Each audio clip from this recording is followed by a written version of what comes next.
Today, we're going to delve into a tragic and shocking topic, which is about how Polish nuns were taken advantage of and were raped and made pregnant by soldiers who invaded Poland in 1945 during the final stages of World War II.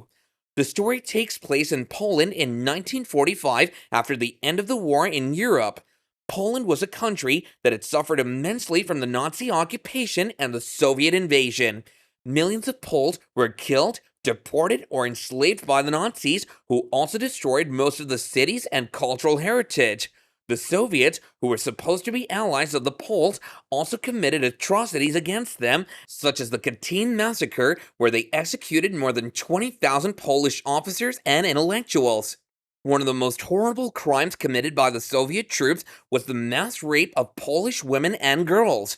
According to some estimates, up to 2 million Polish women were raped by the Soviets between 1944 and 1947. The victims ranged from children to elderly women, from peasants to aristocrats, and from Catholics to Jews. The rapes were often accompanied by torture, mutilation, and murder. The Soviet soldiers showed no mercy or respect for anyone. The nuns who lived in convents were among the most vulnerable and defenseless victims of the Soviet campaign of violence and abuse.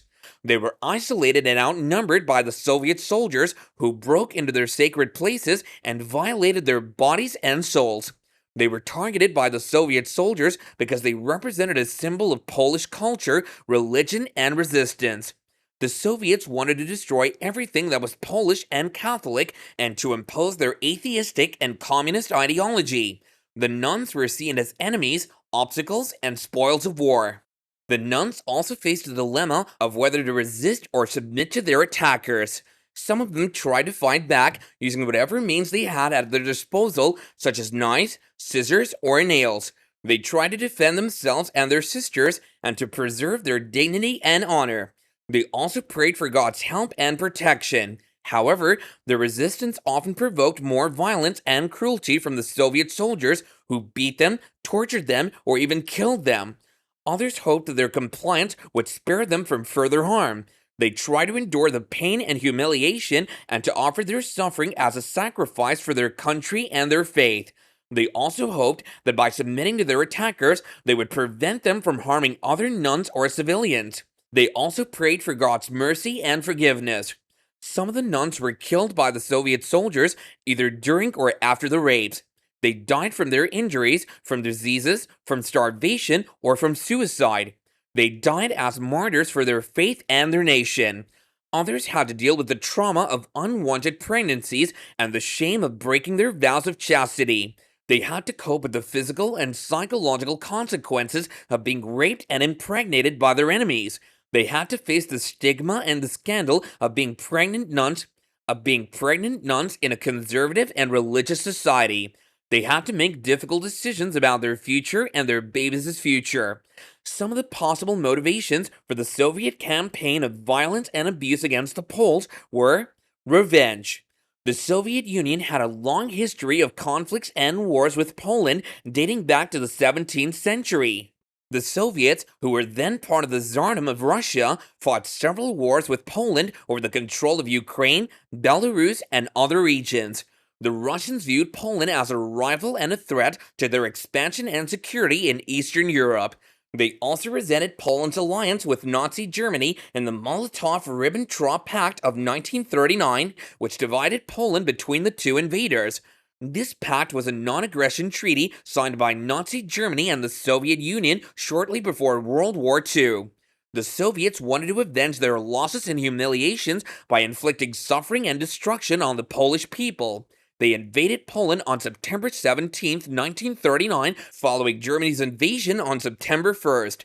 They occupied eastern Poland until June 1941, when Germany attacked the Soviet Union in Operation Barbarossa.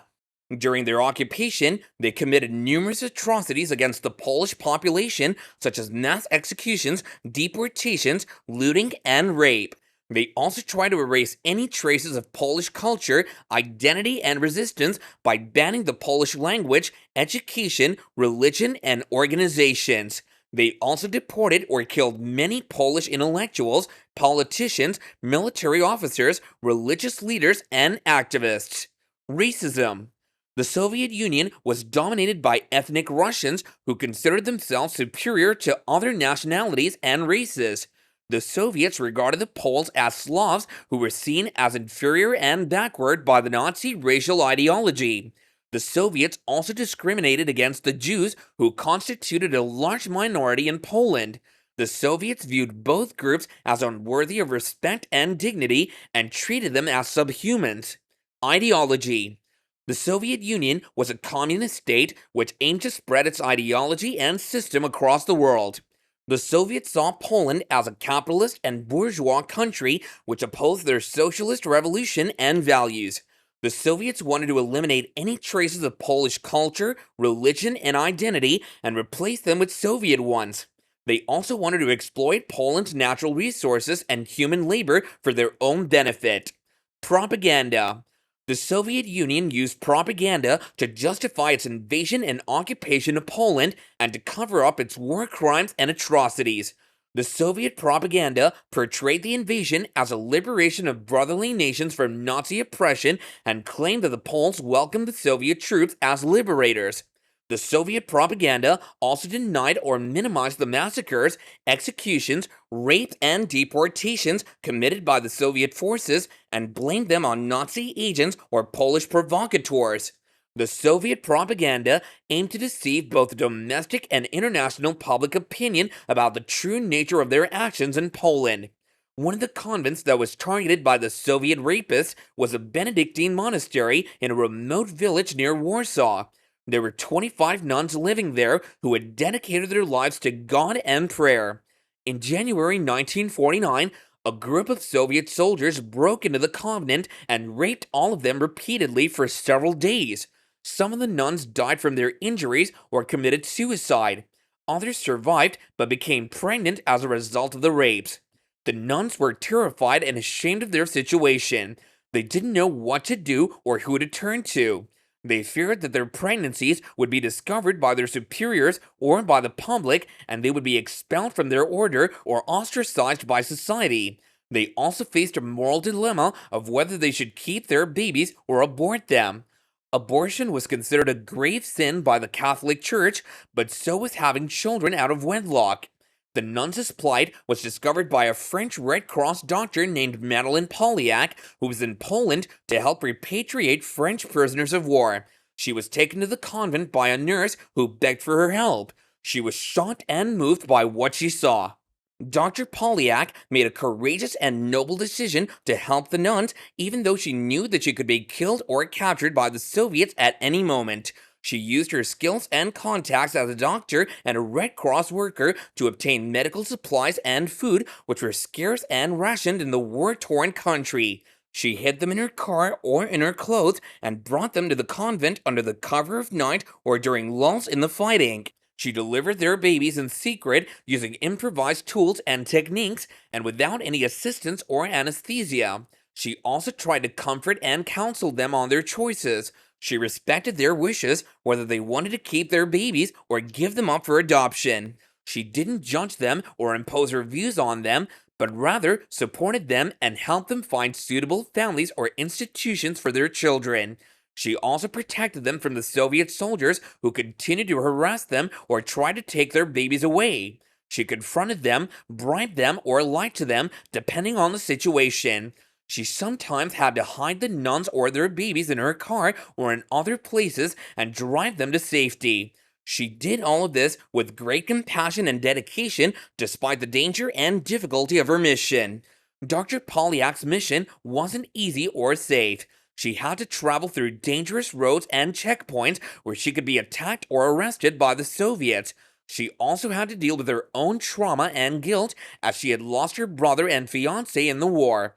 She also faced criticism and opposition from some of her colleagues and superiors who didn't approve of her involvement with the nuns or her views on abortion. Dr. Polyak's story ended tragically in February 1946 when she died in a car accident while on another mission. She was only 34 years old. She left behind her notes and letters which documented her experiences and emotions during her time in Poland. These documents were later used by her nephew Philippe Manuel, who developed the story for the film The Innocent. In conclusion, this story shows the extent and the impact of the Soviet violence and abuse against the Polish people, especially women. It reveals the horror and cruelty of war, but also the courage and compassion of human beings. It's a story that challenges our moral judgments and our understanding of faith and forgiveness. It's a story that deserves to be remembered and honored. Thank you all for watching this video, and don't forget to leave a comment down below and let us know what you thought about this topic. See you next time, and bye for now.